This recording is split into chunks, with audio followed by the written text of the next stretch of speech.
हम अक्सर ये वाक़यात सुनते हैं कि हमारे गांव में एक रात को चुड़ैल देखी जाती थी जिसके पाँव उल्टे होते थे। लेकिन क्या ये वाक़यात सच्चे होते थे? इनमें रत्ती बराबर भी कोई सच्चाई होती थी? वल्लाहु आलम। अस्सलामु अलैकुम, वेलकम टू हॉरर्स विद ज़ोहान। आज ऐसा ही एक वाक़या मैं आपके लिए लेकर आया हूँ जो सिंध के एक गांव थार का है, थार डेजर्ट का। कहा जाता है थार डेजर्ट से 25 किलोमीटर दूर एक छोटा सा गांव था जिसका नाम अब नक्शे पर शामिल नहीं है। कहा जाता है उस गांव के करीब पहले घर हुआ करते थे, आबादी हुआ करती थी, लेकिन अब वहां सिर्फ खामोशी, सन्नाटा और शायद वो है जो आज भी जिंदा है। ये कहानी एक शख्स जाफ़र हुसैन की है जो 2009 में अपने एक दोस्त की शादी पर थर के उस करीबी गांव में गया था, जो वापसी पर उस डेजर्ट में रास्ता भूल गया और भटक गया। गहरी रात थी, मोबाइल के सिग्नल नहीं थे और सिर्फ हवा का शोर और उड़ती हुई रेत। जाफ़र ने बताया कि भटकते हुए रास्ते पर इसे दूर से एक रोशनी नज़र आई और इसे लगा कि वहाँ शायद कोई आबादी होगी। जब ये उसके करीब पहुँचा तो वहाँ वाकई एक मिट्टी का कच्चा सा मकान था। जब ये वहाँ पहुँचा, उस कच्चे से मकान के बाहर इसे एक बूढ़ी सी औरत नज़र आई जिसके बाल बिखरे हुए थे, मिट्टी से लथपथ थे और आँखों के इर्द गिर्द काले दायरे, और उसके होंठों पर एक अजीब सी मुस्कुराहट थी।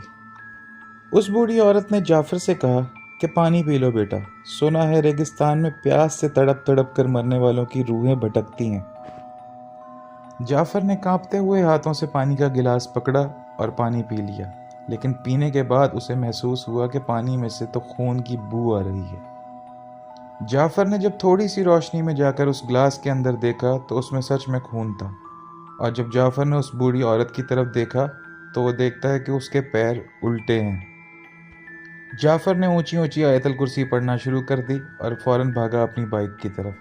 वो बताता है कि जब मैंने बाइक स्टार्ट की और मैं रेगिस्तान से बाहर की तरफ भाग रहा था तो उस औरत के घर में से कई लोगों की चीखों की आवाज़ें आने शुरू हो गईं, जैसे वहाँ पर एक औरत नहीं कई लोग मौजूद हों। वो बताता है कि जब मैं अपनी बाइक पर भाग रहा था और अल्लाह का ऊंची ऊंची जिक्र कर रहा था तो जब मैंने पीछे मुड़कर देखा तो वही बूढ़ी औरत हवा में उड़ती हुई मेरा पीछा कर रही थी और मुझे आवाज़ दे रही थी, रुको, मेरी बात सुनो।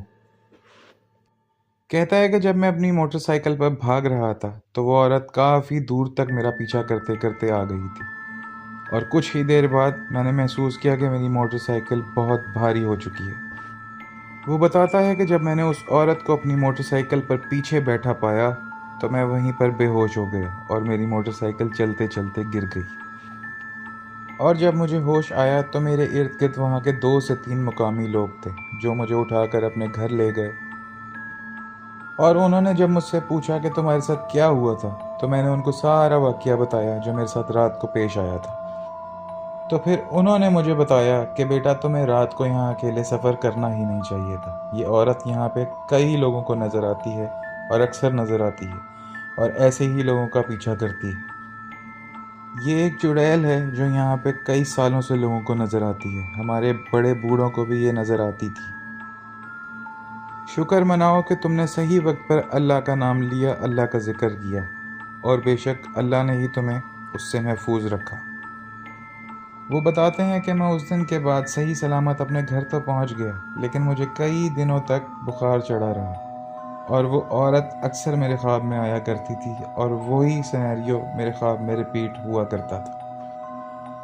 कहते हैं कि मैं सूरह बकरा की आखिरी 2 आयत का कई दिनों तक अपने ऊपर दम किया करता था और फिर चंद दिनों बाद मेरी तबीयत मज़ीद बेहतर होने लग गई। लेकिन कहते हैं कि ये मेरी ज़िंदगी की एक ऐसी रात थी जो मैं चाहूँगा कि खुदा कभी किसी दुश्मन को भी ऐसी रात ना दिखाए। वो औरत कौन थी, कहाँ से आई थी, वो आज भी वहाँ मौजूद है या नहीं, इस वाक़ये के बारे में हमें वहाँ के मकामी लोगों से तो बहुत कुछ सुनने को मिलता है। इस वाक़ये की ऑथेंटिसिटी का तो मेरे पास कोई प्रूफ नहीं, लेकिन ये मशहूर वाक़या थर के डेजर्ट के करीब एक छोटे से गांव का है। आपको इसमें कितनी सदाकत लगती है और कितनी नहीं, मुझे कमेंट्स में लाजमी बताइएगा।